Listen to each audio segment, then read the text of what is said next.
Les compensations de ton cheval, est-ce que tu es capable de les repérer? Est-ce qu'elles sont un truc que tu sens sans savoir trop expliquer? Ou est-ce qu'elles sont clairement identifiées? Ces compensations, elles sont souvent le point de départ de douleurs futures. C'est pour ça que c'est hyper important de savoir les repérer. Et c'est pour ça que j'ai choisi d'en faire le thème du prochain webinaire gratuit. Tu sais, le webinaire qui fête l'ouverture des portes de Feel & Fit. Ce webinaire-là, c'est le 4 juin à 20h et on va parler de repérer les compensations de ton cheval pour adapter ton travail. Les inscriptions, ça se passe sur morganpenquin.fr/fonctionnement ou dans la bio de mon Instagram. Allez, maintenant que je sais qu'on va s'y retrouver, je te laisse avec ton épisode du jour.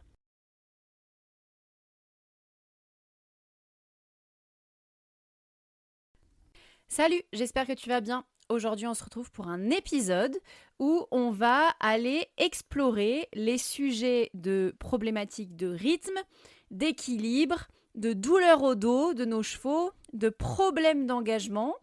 Et on va essayer de comprendre ensemble pourquoi corriger ces symptômes en essayant de tenir, placer, mettre droit, mettre en avant, ne permet pas de régler le problème sur le long terme.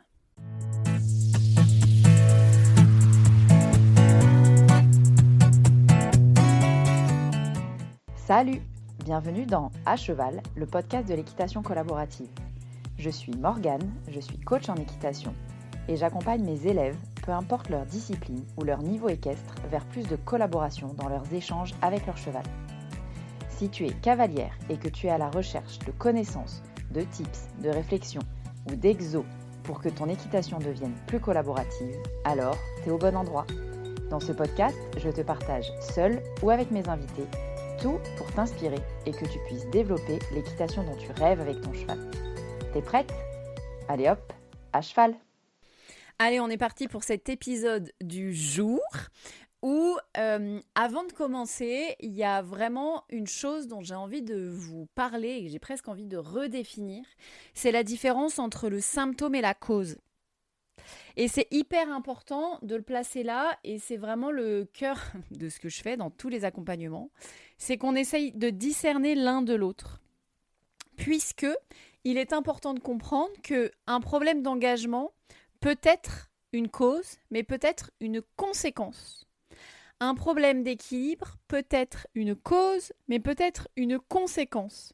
Et c'est là d'ailleurs qu'il est indispensable de savoir discerner si on est dans un problème de fonctionnement ou une compensation d'autre chose. Puisque quand on arrive à trouver ce qu'on appelle parfois la cause primaire, c'est là qu'on peut progresser et faire progresser nos chevaux sur le long terme. Tant qu'on reste focus sur des points qui sont en fait des symptômes, le travail n'avance pas. Et si on reprend les exemples dont j'ai parlé dans l'introduction de problèmes d'équilibre, problèmes d'engagement, des douleurs au dos, des problèmes de rythme, tout ça peuvent être des symptômes ou des causes. Et si le problème d'engagement est en fait un symptôme du manque de tonicité de la sangle thoracique, par exemple, oui, un défaut d'engagement peut être engendré par un manque de tonicité de la sangle thoracique. Donc, le défaut d'engagement peut en fait être la conséquence d'un problème de tonicité de l'avant-main du cheval, en gros. Et c'est hyper important de comprendre dans quel sens vont les choses, puisque si on prend le symptôme et que sur ce défaut d'engagement dont je parle là, par exemple, on s'obstine à se dire « mon cheval a un défaut d'engagement, je veux qu'il engage, je veux qu'il engage, je veux qu'il engage », et bien souvent, si par chance, à un moment, on se met à réussir à faire engager notre cheval, et ben ça dure 2 minutes. Et notre cheval reprend ses fonctionnements. Au mieux, ça dure un morceau de séance. Mais la séance d'après, on a la même problématique. Puisqu'on n'a pas trouvé la cause de notre dysfonctionnement. Et je vais aller un peu plus loin en prenant un exemple pathologique de tout ce qui est douleur dorsale, voire conflit de processus épineux, qui sont quand même extrêmement présents dans notre équitation et dans nos écuries. Les chevaux qui ont mal au dos ou qui ont des conflits de processus épineux, c'est hyper courant. Et ces douleurs de dos, c'est hyper important de comprendre d'où elles viennent si on ne veut pas qu'elles reviennent. Puisque on peut faire venir le vétérinaire, par exemple, lui demander d'infiltrer, lui demander de faire une mésothérapie, donc avoir un impact sur la douleur. Donc le cheval, je caricature un peu, mais on n'est pas loin de ça. Le cheval, il avait mal, on a fait une piqûre, il a plus mal. Super, on a enlevé la douleur. Mais cette douleur, elle venait peut-être d'une lésion, peut-être d'une tension seulement, en vrai. Quand on a conflit de processus épineux, souvent on a lésion.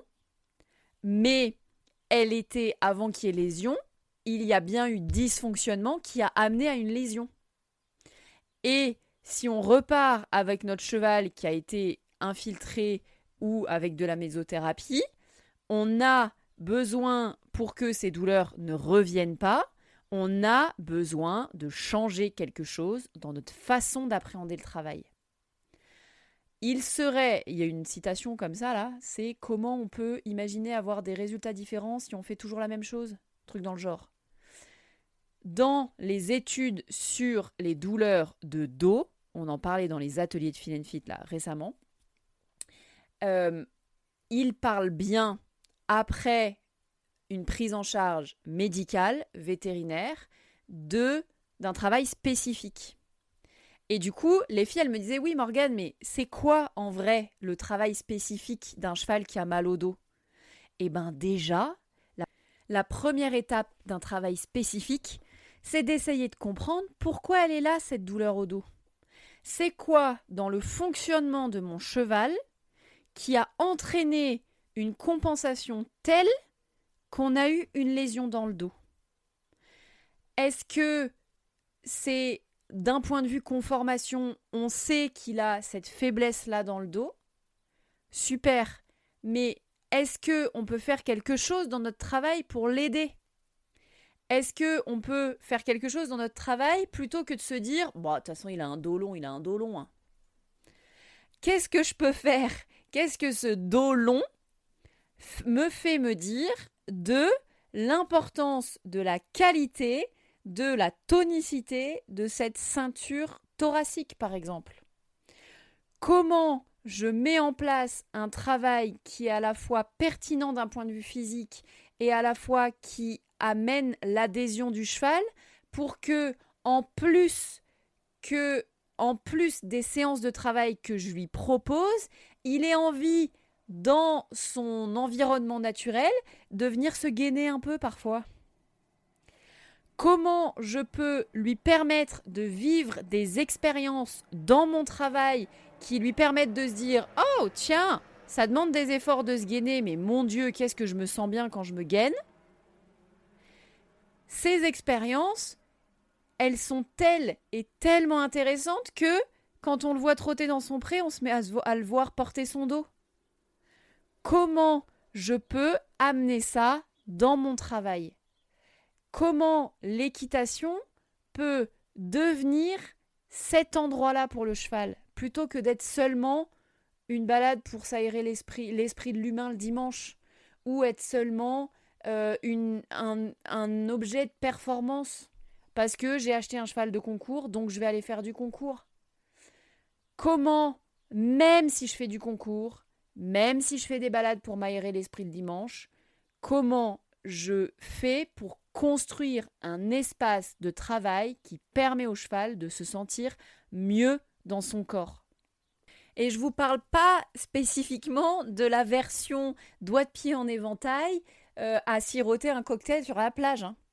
Je vous parle de la version du coach sportif qui va nous permettre, plus ou moins intensément, d'aller nous gainer et nous rendre fit pour nous sentir mieux au quotidien.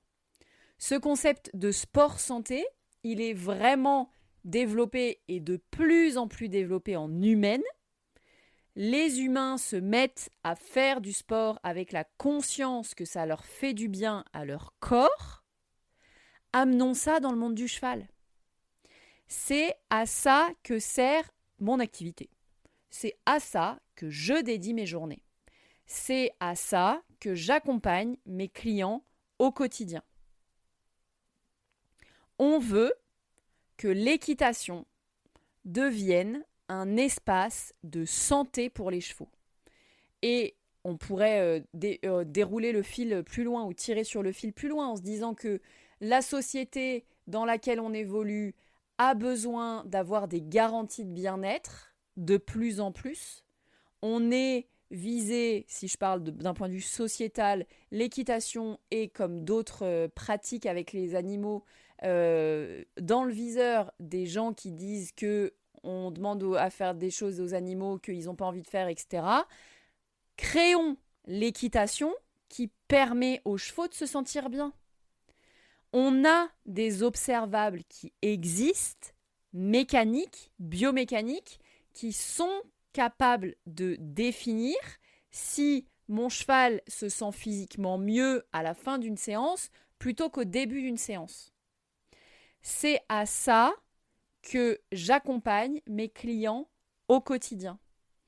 On a, ces dernières années, beaucoup développé ce concept d'équitation, alors je vais mettre éthologique, mais il n'y a pas que eux, cette équitation qui fait du bien à la relation, cette équitation qui fait du bien au comportement, cette équitation qui vient questionner, je vais mettre le mot consentement du cheval, ce truc de l'équitation qui fait qu'on ne veut plus avoir l'impression de forcer nos chevaux à.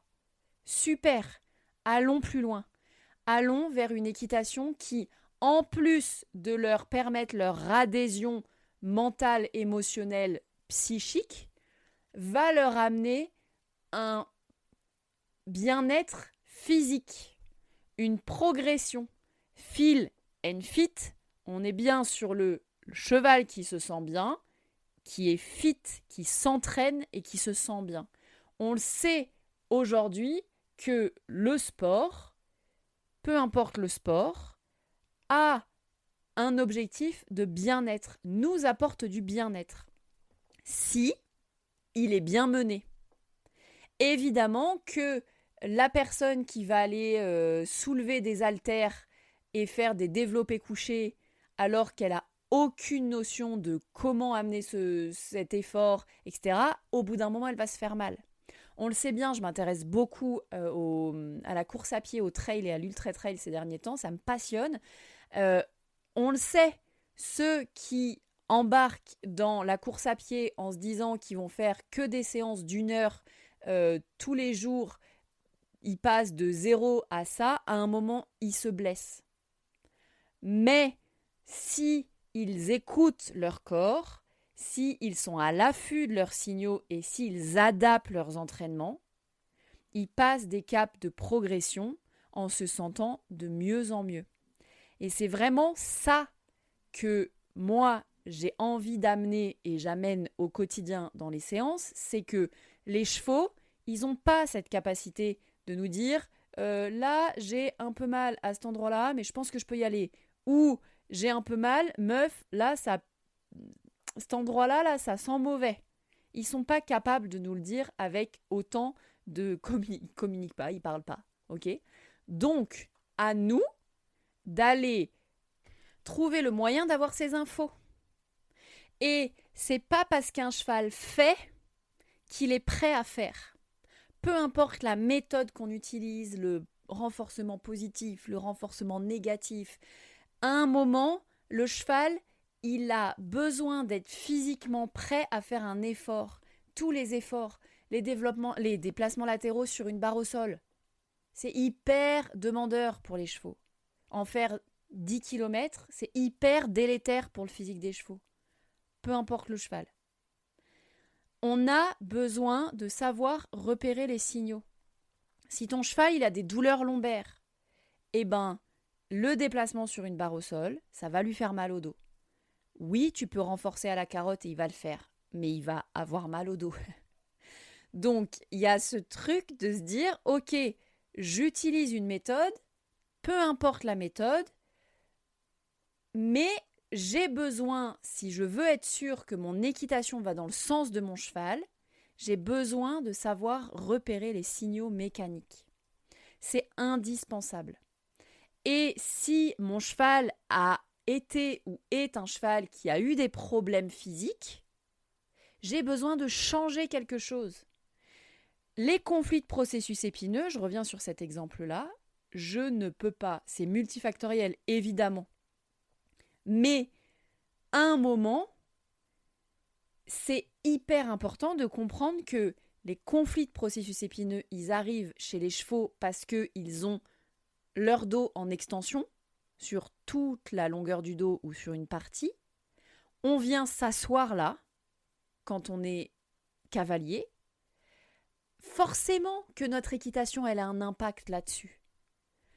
Et même si on choisit d'arrêter de monter à cheval, si on ne travaille qu'à pied avec notre cheval qui a un conflit de processus épineux, soit on se dit, il a ce fonctionnement-là, je vais le laisser dans ce fonctionnement-là, surtout je n'y touche pas. Mais alors, du coup, on va rajouter de la tension sur la tension. Les personnes, les humains qui ont mal au dos sont bien placés pour savoir que c'est en changeant leur fonctionnement qu'ils auront moins mal au dos. Donc on peut avoir cet impact positif sur nos chevaux.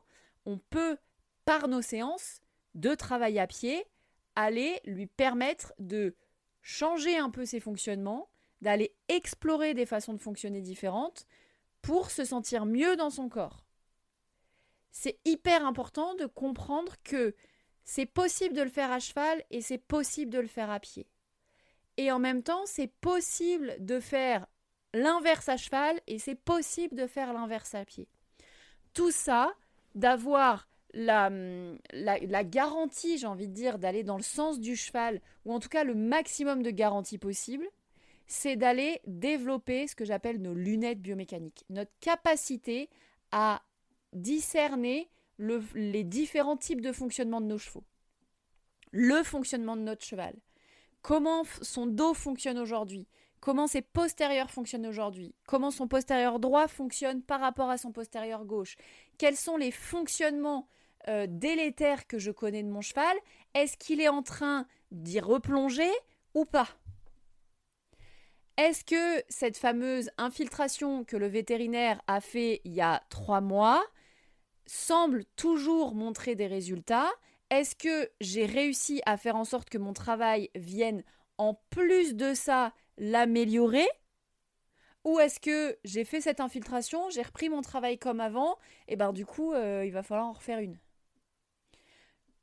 Est-ce que cette problématique de rythme, si on prend un autre sujet, un autre cas, ces problématiques de rythme que j'avais, est-ce qu'elles étaient... Souvent, elles sont une conséquence. En vrai, j'allais dire, est-ce qu'elles sont une cause, une conséquence ? Souvent, elles sont une conséquence. Mais la conséquence de quoi ? Est-ce que j'ai réussi avec le travail, les test and learn, est-ce que j'ai essayé des choses ? Est-ce que j'ai réussi à améliorer cette problématique ce rythme-là ? Ou pas du tout ? Est-ce que je suis capable de voir la différence ? Est-ce que si je suis capable de voir cette différence, est-ce que vraiment le travail que j'ai proposé à mon cheval, il l'a aidé dans ce sens-là ? C'est ce à quoi j'accompagne les élèves au quotidien. Aujourd'hui, on a beaucoup développé le côté comportemental de l'équitation. On a une équitation qui respecte le comportement du cheval.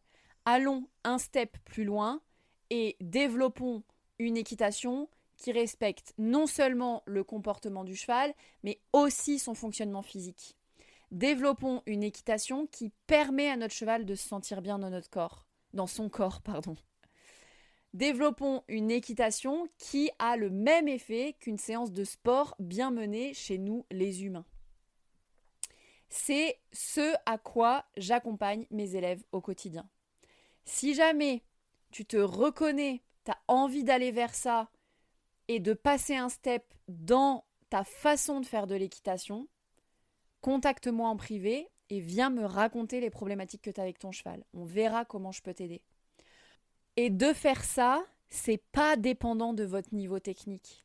À partir du moment où vous êtes autonome aux 3 allures, que vous savez marcher, trotter, galoper avec votre cheval, tourner à droite, tourner à gauche, vous pouvez aller dans ce sens-là. Vous pouvez avoir un impact positif, ou en tout cas plus positif que ce que vous faites aujourd'hui avec, j'ai envie de dire 2-3 petites choses, mais en fait, ça demande des mois de travail. C'est ces fameux petits riens qui changent tout et qu'on ne peut pas apprendre autrement qu'en y passant et en étant accompagné et en comprenant.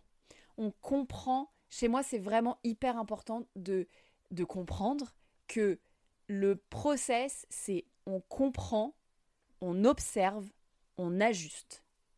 On comprend le fonctionnement d'un cheval. C'est quoi un cheval? C'est censé fonctionner comment un cheval sur le papier? Et moi, mon cheval, il a quoi de différent de ce cheval parfait sur le papier? Et du coup, lui, il fonctionne comment? Et donc, c'est quoi les fonctionnements que je veux renforcer? C'est quoi les compensations que j'aimerais bien idéalement gommer? Et qu'est-ce que je peux faire? Comment j'ajuste mon travail?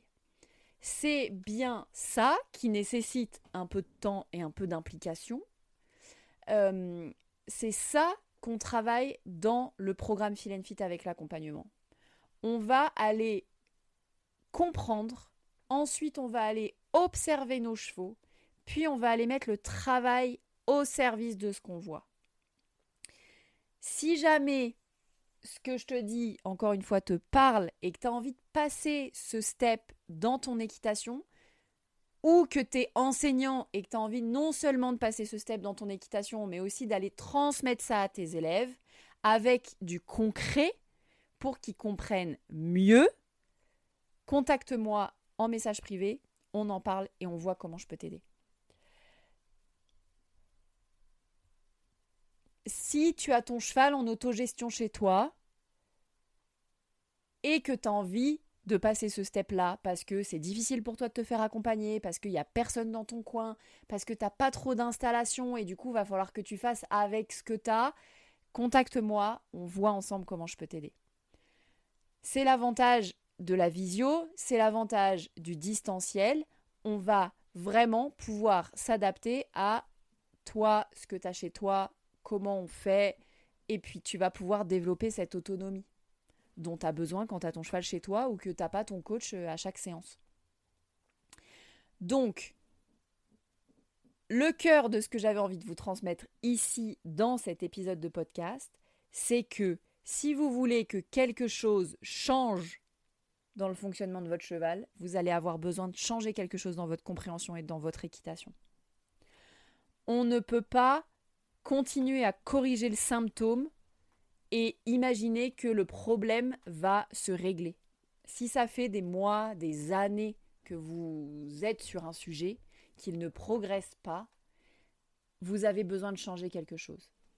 Et c'est pour ça que, et souvent ça c'est le cas quand en fait on commence par adresser un sujet qui est en fait un symptôme et pas la cause. Et pour savoir discerner ça, on a besoin de se former en bioméca, on a besoin de se former en mécanique équestre, de comprendre qu'est-ce qui sert à quoi dans l'équitation, quel exercice je fais pour quelle raison, comment je fais cet exercice pour qu'il aide mon cheval. Donc si jamais ce que je te raconte, ça te parle, tu peux soit aller voir la page de présentation du programme Feel and Fit que tu retrouves dans la description de cet épisode de podcast. Tu peux aussi me contacter en message privé pour me parler de ton cas, du cas de ton cheval, voir si je peux vous aider à passer ce fameux step. Et si cet épisode de podcast, il peut aider quelqu'un dans ton entourage, partage-lui. Et si tu aimes le podcast, va lui mettre 5 étoiles sur la plateforme d'écoute que tu utilises. Ça m'aide beaucoup à le mettre dans les oreilles de nouveaux propriétaires de chevaux. Et si tu veux être mis au courant des prochaines sorties d'épisodes, n'oublie pas de t'abonner. En attendant, moi je te laisse ici et je te dis à la semaine prochaine pour un nouvel épisode de À Cheval, le podcast de l'équitation.